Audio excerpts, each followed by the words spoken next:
Hello, welcome to Get Your Mind On. I'm Lori Stoss. So we've talked about habits.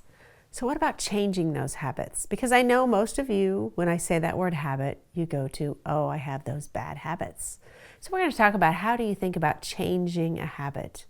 And changing a habit can really help us think about what's a better alternative. And those habits we want to change are usually something that we have on our mind that maybe we want to get rid of, whether that's losing weight or stopping smoking, or maybe we have some bad habits like chewing our nails, or maybe it could even be procrastination or the way we speak to someone. So some of those behaviors, when you think about those are habits too that we need to think about if we want to get better and to have a better life and maybe hit better performance levels. We might want to change some of those. So how do we go about that? Well, there's so much about the 21 days. If you just hit 21 days, you'll be fine. Well, you know, it really depends on the person and it depends on the habit. There's really no magic solution that I can give you and no formula that I can say, this is what you need to do to change that habit. Each person is different. We all have different strengths, different talents, different non-talents.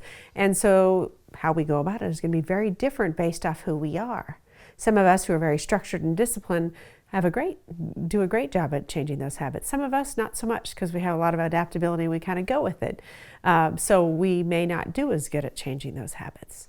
So we really have to think about first the person and second the habit. With all those different habits, you know, sometimes when you're thinking about maybe stopping to eat dessert after the end of the day, that might be easier than trying to quit smoking or working out. So there's lots of different things. So we really can't say this is the magic formula.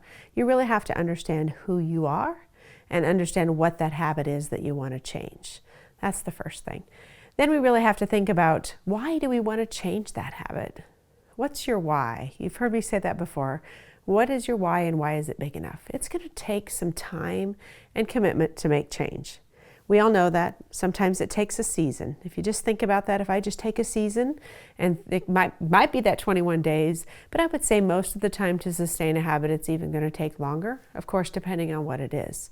But if you know in your mind that there's a reason you want this, there's a reason that I want to lose 15 pounds because of my, or start eating better because I want better health because of our family history.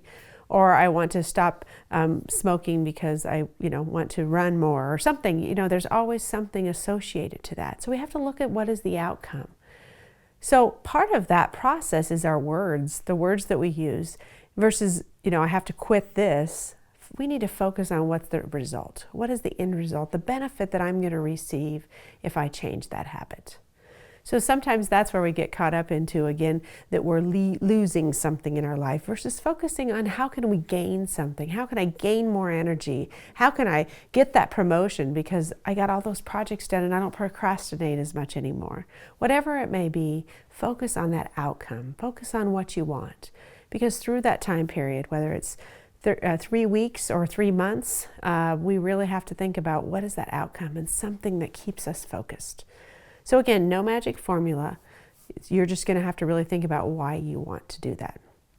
So let's take a little time to think about habits and analyzing really what goes into a habit. And there's lots of books about this, but there's a book that really talks about the differences of a good habit, and it has a cue and a routine and a reward. So when we think about our day, let's just use this for an example, that we're sitting at our desk working and it's 3 o'clock. And at 3 o'clock we get up and we go down to the cafeteria and we grab a soda and a snack, a candy bar. And we talk to some people along the way, sit and chit chat and get a little time with them. And then we head back up to our desk to sit down and get back to work. So all of a sudden you've noticed, wow, I'm kind of gaining a little weight and decide I need to maybe cut back. And your spouse notices it or your friends notice it and you decide I'm going to make a change. So what do I need to do? Well, you say, hey, I'm going to do it tomorrow. So you tell yourself tomorrow I'm going to change my behavior and not go down and do that. Tomorrow comes and we do the same thing. You say the next day, I'm going to do it. And you put a sticky note on your computer just as a reminder. And guess what? You do it again. So let's step back and analyze that behavior when you look at it. So what really is the cue that really, when you think about that routine that you're going through, right? The routine is getting up from your desk and walking down, purchasing that, standing, having a conversation, and going back to your desk. So when you think of that routine, what is the cue? What is the cue that allows you to, or that gets you to go? Is that cue, it's kind of a trigger. Is that trigger, it's 3 o'clock? Is that trigger, I want to go talk to my friends? Is that trigger, I'm bored? Is that trigger, I'm hungry? Could it be that you need a change of scenery? So whatever that might be, that's the cue. The cue is whatever that trigger is. Of course, then we go to the routine, and then what's the reward? Well, right now, the reward in our minds, maybe we think is that snack, it's that soda. But is it really? So when you think about that whole process of that habit, we have to really, if we want to change a habit, we have to step back and think about what really is our cue. Most of the time the routine's pretty easy. Whether that's, again, stopping at the, on the way to work to get that coffee and donut, whatever it might be. We know the routine, so what is that cue? So I want you to really think about your habit. Just pick one. Pick one to start with. Think about your habit. Talk about the routine. Think about that routine. What do I do? Okay, yep, that's what I do. Why do I do it? Why do I get up and is it because of the time? Is it because of who I'm with? Is it because I am hungry? Whatever it might be. And then what's that reward? So when we look at the why, look at the cue, analyze that, then look at the reward.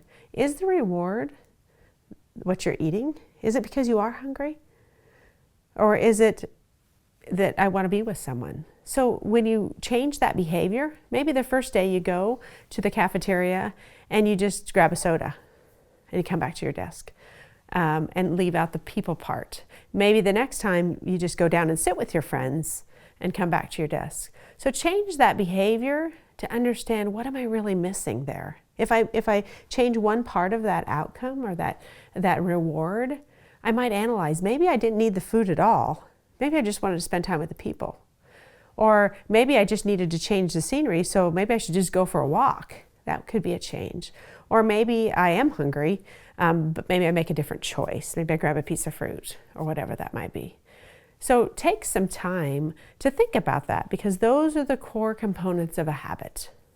So once we've analyzed that process, then we have to really make a plan. So now I want to do something different. So what I will say is, at 3 o'clock, I am going to go for a walk around the building, because I decided after I analyzed that it was really about a change of scenery for me, because I've been in that environment for so long, so I needed something different. Or it might be at 3 o'clock, I'm going to go visit with a friend for 10 minutes. Or at 3 o'clock, I will grab a healthy snack. Whatever it might be. So that's where our plan of action is going to be once we've figured out what it is. But until you really figure out that trigger and break it down, it could be emotional, it could be mental, it could be physical. But until you really know it, you can't change it. And that's so much of what we do is we just say we want to do it, and then we really don't understand where those behaviors and where those habits come from. And again, it's different for everyone. So it's kind of neat, because we have a chance to learn more about ourselves and our behaviors and how we can move even to healthier habits. So for positive charge this week, I'd like you to first pick one habit, just one that you are struggling with or you'd like to improve. Second, I would like you to sit back and think about, what is your routine, what is your cue, and what is your reward? And analyze what that is, and then put a plan of action in place to correct it. Keep in mind that over 40% of our day is made of habits that are unconscious to us. Not the decisions that we make every day, but things that we just do naturally because we always do them. Many times we're not even present and thinking about what we're doing. So if you want to make your life better and accomplish those goals that you want to accomplish, just take some time and learn more about your habits so you can improve yourself. Thank you for joining us today, and remember to get your mind on.